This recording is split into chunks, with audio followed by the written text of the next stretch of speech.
কাঁচা পেঁপে পাকা পেঁপে, কাঁচা পেঁপে পাকা পেঁপে, কাঁচা পেঁপে পাকা পেঁপে। ছোটোবেলায় এমন খেলা কিন্তু আমরা অনেকেই খেলেছি। এই কাঁচা পেঁপে যেমন সবজি হিসেবে ব্যবহার হয়, পাকা পেঁপে কিন্তু হচ্ছে আমরা ফল হিসেবে খেয়ে থাকি। আর এর পাতা কিন্তু কোনো অংশে কম যায় না। এর পাতায় রয়েছে পাপাইন, যা আমাদের হজম শক্তি বৃদ্ধি করতে সাহায্য করে এবং গ্যাস্ট্রিক নামের জন্য দারুণ কাজ করে থাকে।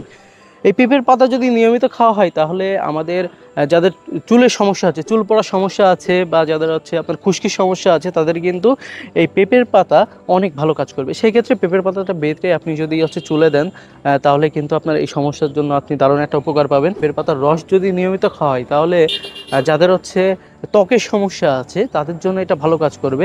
ত্বকের উজ্জ্বলতা বৃদ্ধি করতে সাহায্য করে এবং আমাদের রোগ প্রতিরোধ ক্ষমতা বৃদ্ধি করতে সাহায্য করে।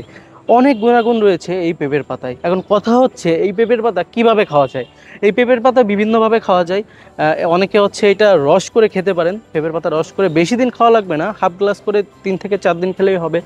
এবং এই পেঁপের পাতা সিদ্ধ করে আপনি যদি পাতাটা খান তাহলে কিন্তু আপনি উপকারটা ভালো পাবেন। এবং এছাড়াও আপনি এটা ভর্তা করে খেতে পারেন, যে কোনো মাছের সাথে, মানে মাছ ভর্তা, শুটকি ভর্তার সাথে অনেকে দিয়ে খেতে পারেন, অথবা এমনি ঝাল পেঁয়াজ দিয়ে ভর্তা করে খেতে পারেন। তো এমন আরও স্বাস্থ্য টিপসের জন্য আমাদের ইকোডি পেজটাকে ফলো করে রাখুন। এবং এই ভিডিওটা ভালো লাগলে আপনি শেয়ার করতে পারেন আপনার ফ্যামিলিতে অথবা আপনার বন্ধুর কাছে। আর ভিডিওটা শেয়ার করলে আপনি ইকোডির পক্ষ থেকে পেতে পারেন আকর্ষণীয় পুরস্কার। ধন্যবাদ।